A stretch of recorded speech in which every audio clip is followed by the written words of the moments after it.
Nelson, muito bem-vindo, tudo bem? Tudo bem. Bom dia, Mauro. Bom dia, Rebeca. É um Bom prazer estar dia, aqui com Nelson. vocês, aqui Bem-vindo. discutindo acho que um, nesse momento aí, quer dizer, um fato tão importante acho, para o futuro da gente. Né? Então, eu sempre Mais fico cedo a gente conversou aqui, Nelson. Passei o fim de semana conversando com meu amigo, jornalista de análise política, aqui toda segunda-feira, o Jefferson Miola, que mora lá em Porto Alegre. E o fim de semana todo ele me relatando o desespero no Rio Grande do Sul e em Porto Alegre, com o ciclone, as chuvas, né? 11 mortos e tudo, mas me falando o seguinte, Mauro, não tem luz. Eles ficaram 24 horas sem energia na casa dele. Ele me disse que isso se espalhou pelo Rio Grande do Sul. E aí ele comentava aqui: olha, aqui está privatizado, porque o processo de privatização ao processo de privatização da Eletrobras correspondeu também um processo de privatização das companhias estaduais. A Companhia Estadual de Energia Elétrica do Rio Grande do Sul foi privatizada agora em 2022, no segundo semestre de 2022 do governo Bolsonaro, e ela hoje pertence ao grupo que controla a CSN, a família Steinbrück. Mas a promessa dessa turma não era que tudo ia melhorar, de que todos os serviços públicos melhorariam com a privatização? isso é promessa. Na verdade, no Rio Grande do Sul já tinha se iniciado até antes da Eletrobras. Né? O governo do Estado, lá atrás, ele dividiu o Estado, na verdade, em três Opa, perdão, concessionárias. gente. Peraí, desculpa. Surgiu aqui um início. Perdão. Desculpa, fala. O governo do Estado, no Rio Grande do Sul, lá atrás já tinha privatizado duas partes das empresas do Estado, dividiu a CEE lá no Rio Grande do Sul em três empresas, vendeu duas e uma ele ficou com o Estado, até porque tinha uma conta grande para ser paga ainda por essa empresa, e agora que ela foi privatizada. Entendeu? Agora, o problema é como rever e repensar esses modelos que estão aí. Eu acho até que distribuição, que é uma área dessa aí, você tem menos impacto para o consumidor brasileiro. Agora, quando se trata de uma empresa como a Eletrobras, que é geração e responsável e dono de metade das usinas hídricas do país, aí sim a gente está entrando numa área que a gente tem noção do que pode acontecer. Né? Não é só tese, né? É efeito concreto na vida concreta das pessoas, né, Nelson? Isso. Eu participei muito dos debates no Congresso sobre as questões, e não se trata de questão ideológica, nada disso. Tanto que é muito interessante que na Europa houve uma recomendação da Comunidade Europeia de abrir o capital das empresas. E lá se criou o tal modelo de corporation, onde o que você fazia? Você deixava o Estado como acionista de referência, no fundo é um pouco do que teria acontecido aqui, e o resto das ações pulverizadas. Por exemplo, na Enel, na Itália, quer dizer, o Estado manteve, sei lá, com em torno de 30 e poucos por cento das ações, ele é o acionista de referência, e qualquer outro acionista privado pode ter, no máximo, 3% das ações da Eletrobras. No Brasil, nós fizemos na verdade, uma corporation inverso. Né? Nós colocamos a corporation de modo que o Estado brasileiro teve que colocar um monte de dinheiro lá, tivemos que colocar o acionista, o BNDES, vendeu as ações e botamos os cotistas do FGTS também para comprar, para diminuir o aporte das empresas privadas que tinham interesse em assumir o controle da Eletrobras. Então, isso realmente não faz sentido. E quando se trata desse tipo de ativos, por exemplo, na Europa diz que foi esse modelo. Nos Estados Unidos são muito mais radicais. Todas as usinas hídricas americanas, nenhuma delas foi privatizada. Estão todas na mão do Estado, porque ela não responde a um sinal de preço, ela não consegue competir num mercado liberalizado. Então, o Estado americano manteve essas ações, todas as usinas, sendo que acho que 25% delas são operadas pelo Corpo de Engenheiro do Exército Americano. Os americanos são mais radicais em termos de riscos, né, até de alguma ameaça para o país lá, quando se entrega esse controle dessas usinas, porque tem uma série de controle, além da questão de uso mútuo de água e tudo. Né? Boa parte das usinas americanas foram construídas para atender, quer dizer, o suprimento de água no país. E aí, como você faz isso, você pode gerar energia também. Quer dizer, quando a gente fala aqui no Brasil sobre essa questão, não é questão ideológica, é questão da realidade. Assim, não faz sentido a gente vender esses ativos, e principalmente que eles estão totalmente amortizados. Ou seja, quando se faz isso, a população brasileira vai pagar de novo, ou seja, todo esse processo de amortização que ele já pagou ao longo do tempo, todas as usinas. Então, não faz sentido isso. Não faz, não faz. É interessante o que você fala, né? Você olha, as mecas do capitalismo, Europa e Estados Unidos, não fizeram com a energia o que os governos de direita e extrema-direita fizeram no Brasil, Temer e Bolsonaro, né? É verdade, é verdade. Quer dizer, e é assustador, né? Ou seja, quando eu vi esse modelo, comecei a analisar o modelo que fizeram, e aí depois eu saí muito nos jornais, né? Até com nota da própria Eletrobras, né? Uma divulgação de nota ao público, comunicado ao mercado, dizendo que o governo, fazendo esse movimento, está fazendo reduzir o valor da ação da Eletrobras e, com isso, prejudicando os acionistas lá do Fundo de Garantia. Na verdade, eu acho que se tem que responsabilizar alguém, tinha que responsabilizar o governo anterior quando botou os acionistas lá, né, do Fundo de Garantia nessa roubada, que foi realmente colocou essa participação deles unicamente para reduzir o valor que os acionistas privados precisariam colocar para ter esse controle da empresa. Perfeito. E é uma loucura, né? Ou seja, hoje, na realidade, o governo tem ainda, a União tem 43% das ações da Eletrobras, e um grupo privado, que é o Grupo 3G, tem 1,36% do capital total da Eletrobras, 1,36%. E, no entanto, ele indicou o presidente da empresa, o diretor financeiro, e da primeira chapa que eles montaram, que seriam com 11 membros, eles tinham 8 membros indicados pela 3G, quer dizer, uma maluquice total, né? Assim, então, eles, na verdade, hoje eles controlam a empresa com 1,36% do capital. E a União É um tem caso 40%. único no planeta, né? No que se Oi? chama, no que se convencionou chamar de capitalismo, é um caso único no planeta, né? É um grupo que tem Exatamente. menos de 2% do capital de uma empresa, Você controla. controla, tem poder sobre a empresa infinitamente superior a um outro grupo, no caso o Estado brasileiro, que tem 43%. Realmente não tem precedente no capitalismo A isso. gente realmente socializa aí o risco, né? E o resultado fica só para a empresa, que ela tem praticamente sua ação ordinária, e aí acontece o que está acontecendo com a Americana, com Light, com tudo, que é mais ou menos o mesmo grupo que estão sempre operando nisso aí. Né? Rebeca, Nelson, diante desse cenário todo, né, que você traz aqui para a gente, você acha que tem alguma chance de reestatizar a Eletrobras? É possível que isso aconteça? O reestatizar, eu acho que poderia se dar até num longo prazo, porque acaba que vai dar problema isso no futuro, sem dúvida nenhuma. Mas hoje a luta, inclusive da AGU, né, com a DI, que caminhada pelo presidente do Supremo Tribunal Federal, é no sentido de que a União, o governo brasileiro ele é responsável por zelar pelo patrimônio público. Então ele tem que atuar. Agora, quando você faz um movimento desse e faz essa privatização, limitando o poder de voto da União em 10%, você impede o governo brasileiro de zelar por esse patrimônio. Então, o que ele está questionando no Supremo é muito mais até uma interpretação do que está na lei, que quando eles limitaram o poder de voto em 10%, que, na verdade, seria semelhante ao que aconteceu na Itália, na Espanha, na França, que é o quê? Limitar para quem não tem 10%. O governo já tinha mais do que isso. Então, não faz sentido você reduzir, ou seja, você tirar dele o poder de votar com as ações que ele ainda tem.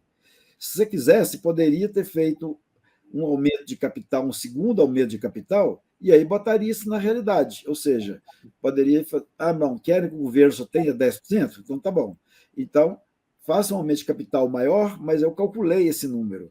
Para você fazer isso, eles teriam que fazer um aumento de capital de mais 257 bilhões de reais.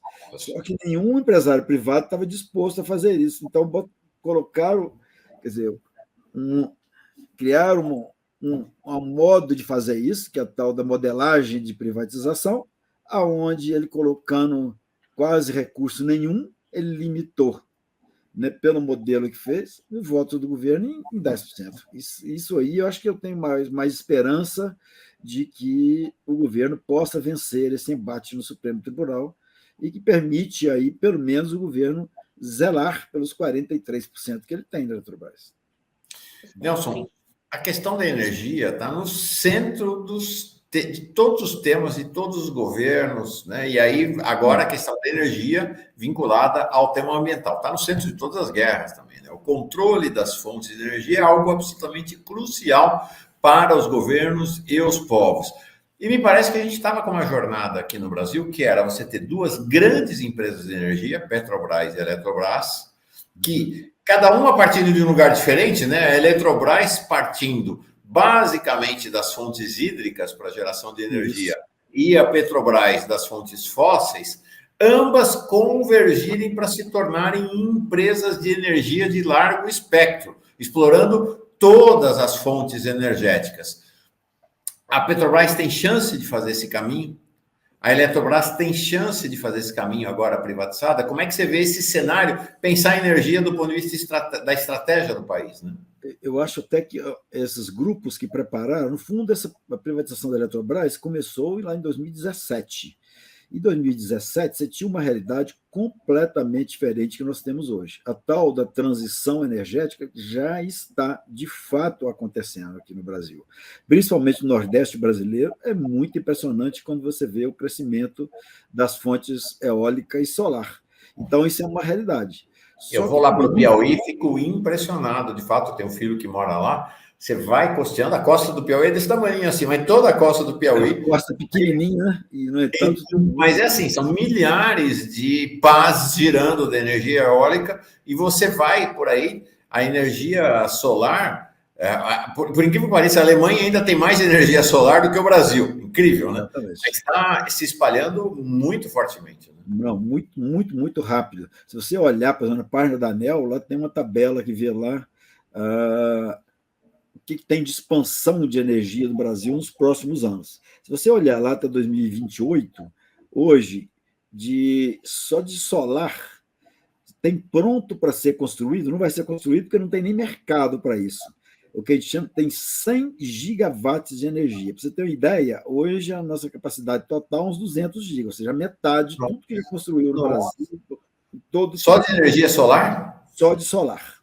Nossa. Só de solar. Então, assim, isso mudou tudo, mas muda também para a Eletrobras. Quando começaram esse processo de privatizar a Eletrobras, eles estavam de olho em quê? De pegar aquelas usinas hídricas amortizadas, dar uma outra concessão, que isso para mim eu achei um crime contra o povo brasileiro, e aí dar essa outra concessão para eles venderem livremente no mercado. Então tinha naquele época, eu lembro que o próprio TCU pediu que o Ministério refizesse as contas e aumentasse a expectativa do valor de venda dessa energia para R$ 320 o megawatt-hora. Ou seja, ele pegou essas energias, todas as usinas que a gente chama de cota, lá da famosa 579 que a gente fez lá atrás, ou seja, que é a energia que está amortizada e que o consumidor recebe essa energia por praticamente um preço de quê? De operação e manutenção, porque não tem investimento, não tem nada para fazer. Então, fizeram isso. Com isso, tinha uma expectativa de ganhos brutal com a privatização desses ativos. Só que o que está acontecendo está surpreendendo todo mundo. Muito do que eles estão falando aí, que o governo está fazendo essa briga, está baixando o valor da ação da Eletrobras. Não é isso. O valor da ação da Eletrobras está baixando porque não está entregando aquilo que prometeram. Ou seja, todas essas energias que eles receberam de cotas, que teoricamente era para ser vendida a R$ 320, com essa super oferta em termos de eólica e solar no mercado brasileiro, eles não têm onde colocar isso, porque essas fontes são muito baratas. Então, essa energia que era para ser R$ 320, tem boa parte delas que está descontratada. Quando está descontratada, a hídrica você tem que gerar, porque o despacho é pelo menor preço. A hídrica, o custo de operação dela é zero, né? Ela não tem combustível, não tem nada. Então, a primeira fonte é despachar, ela, solar e eólica. Então, quando você faz isso, aí você despacha essa energia. Mas como a Eletrobras não tem contrato, ela recebe um preço de ajuste, que é o famoso PLD aí, que o pessoal fala tanto, que é o preço de liquidação de diferenças. Entendeu? Quanto que está o PLD hoje? Ainda mais esse ano que choveu mais, está R$ 69. Então, o megawatt-hora. Eles tinham expectativa de vender acima de R$ 300 e estão liquidando no mercado de curto prazo a R$ 69. Então, isso gera um prejuízo brutal dentro daquela expectativa que eles tinham. Então, eu acho que até essa mudança, né, da transição energética vai levar a se repensar todo esse modelo. Por exemplo, a energia hídrica, ela muda a função. Todas as usinas hídricas nossas até hoje foram contratadas associando com a venda de energia. Você vendia energia.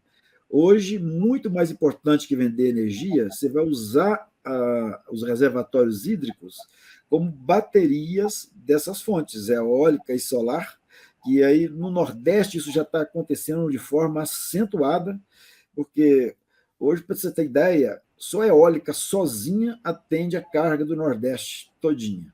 Então, das eólicas que estão lá em cima. Então, sobra muita energia lá de eólica, solar, e todas as hídricas, mesmo térmica que você tem no Nordeste, está sendo usada para exportar aqui para o Centro-Sul.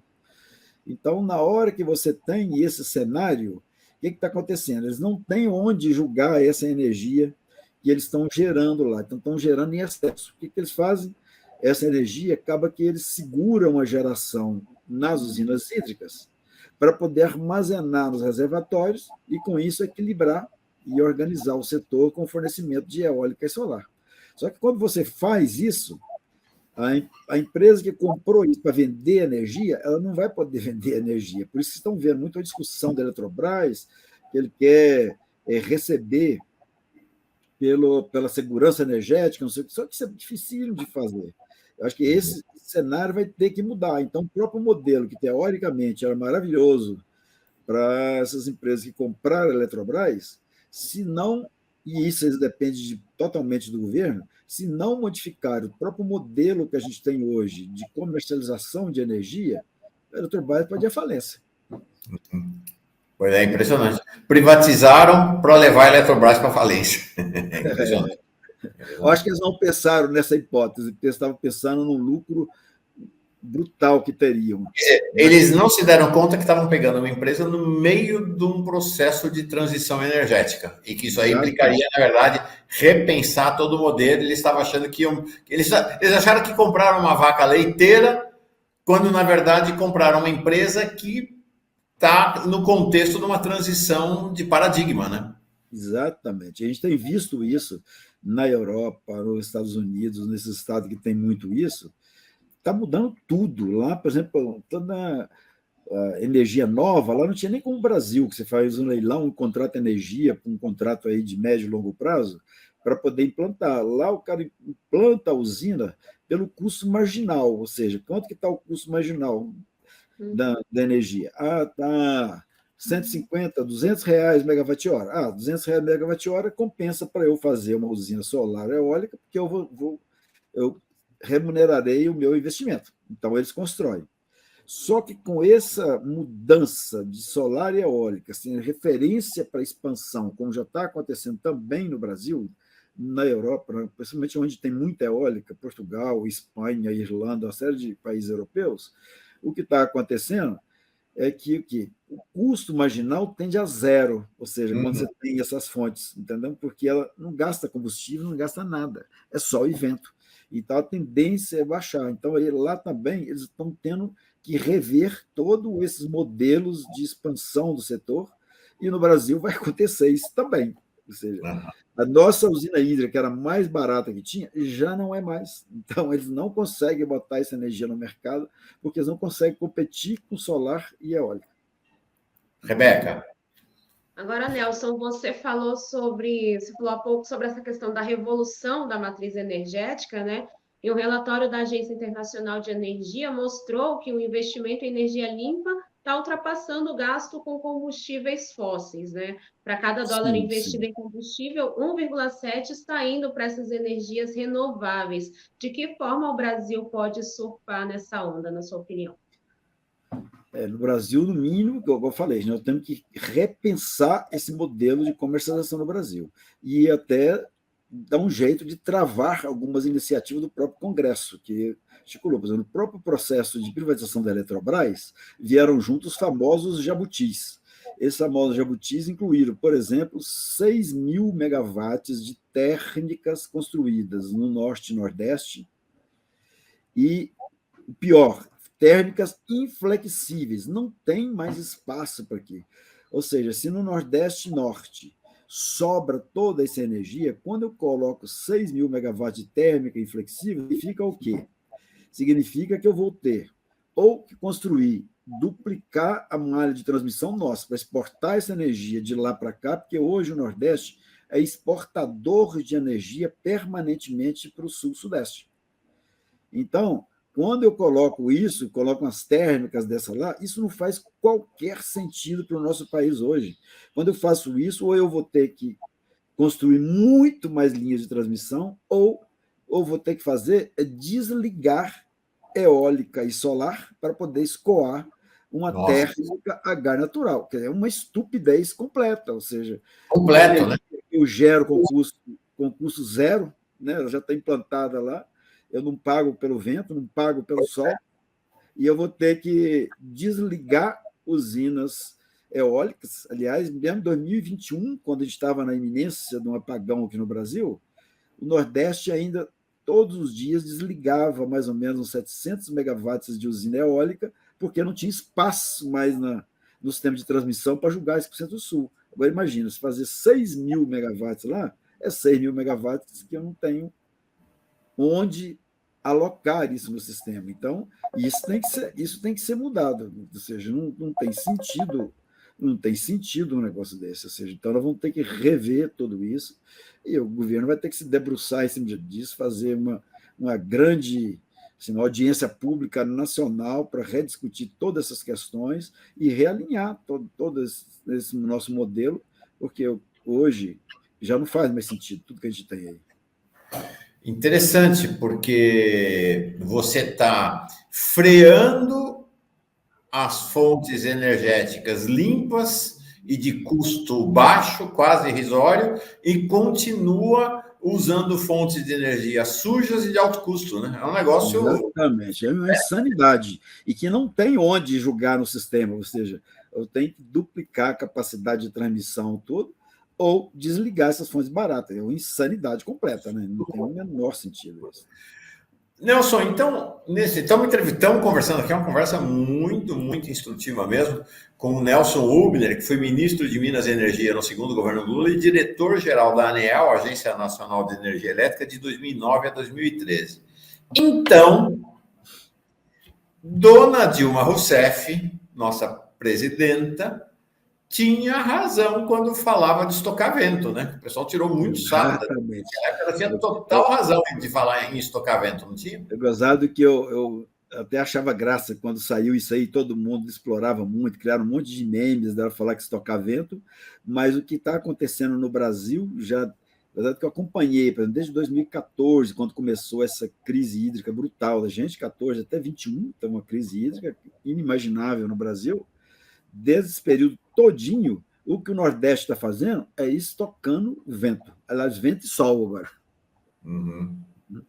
É verdade, ela tem toda a razão. Na verdade, como ela fala muito apressada, assim, quer dizer, o pensamento dela vai na frente do que o pessoal pode entender, ela não explica muito direito, ficou todo mundo zombando aí dessa brincadeira. Mas, na verdade, o que o país faz hoje é exatamente armazenar vento e sol.